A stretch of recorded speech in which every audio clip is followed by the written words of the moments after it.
ذکر جسے ہم ذکر کہتے ہیں وہ ذرائع ذکر ہیں، ذکر کے ذرائع۔ اصل ذکر کیا ہے؟ استحضار اللہ فی القلب، دل میں اللہ موجود رہے، یہ ہے ذکر۔ ذریعہ ذکر کیا ہے؟ سب سے بڑا ذریعہ الذکر قرآن ہے، قرآن کی تلاوت، قرآن کی تلاوت، قرآن کی تلاوت، قرآن کی تلاوت۔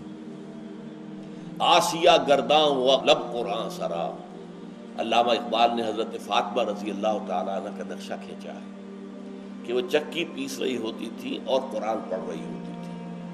آسیہ گرداں، آسیہ چکی، چکی کو چکر دے رہی ہیں اور ساتھ ہی قرآن پڑھ رہی ہیں۔ میں نے خود دیکھا اپنے بچپن میں، ہماری اپنے خاندان کی خواتین چکی بھی پیستی تھی اور قرآن مجید پڑھتی تھی، اور گود میں بچہ بھی ہے جو دودھ بھی پی رہا ہے ساتھ کے ساتھ، سارے کام ہوتے ہیں۔ تو الذکر قرآن ہے۔ اور نمبر دو، یہ مضمون پھر آئے گا جو ہمارا اگلا حصہ ہے اس منتخب نصاب کا، 5واں حصہ، اس کا پہلا درس سورہ عنکبوت ہے، اس میں آئے گا ہی۔ دوسرا ذکر کا طریقہ کیا ہے؟ نماز۔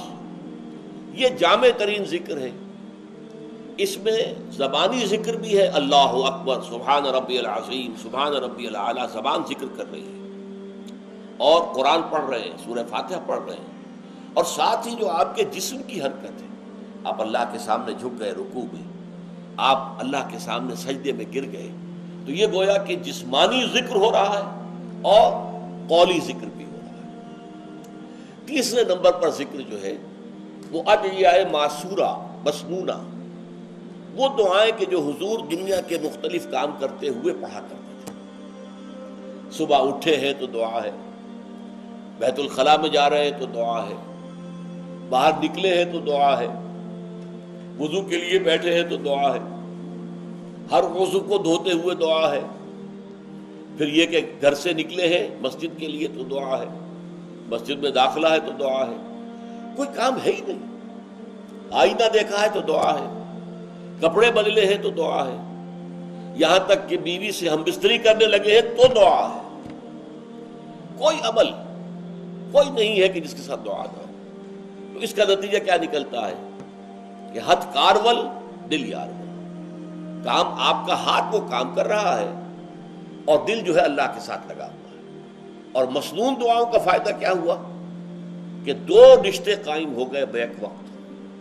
ایک رشتہ اللہ کے ساتھ، آپ دعا تو اللہ سے کر رہے ہیں نا، ایک رشتہ حضور کے ساتھ کہ دعا مسنون ہے، آپ وہ الفاظ پڑھ رہے ہیں، اپنی زبان سے ادا کر رہے ہیں جو نبی اکرم صلی اللہ علیہ وسلم کرتے تھے۔ یہ جو دوام ذکر ہے یہ ہے در حقیقت نفاق کو دور رکھنے کا ذریعہ۔ یہ تو جب دل خالی ہوتا ہے ذکر سے تب آ کر شیطان پھونکے مارتا ہے،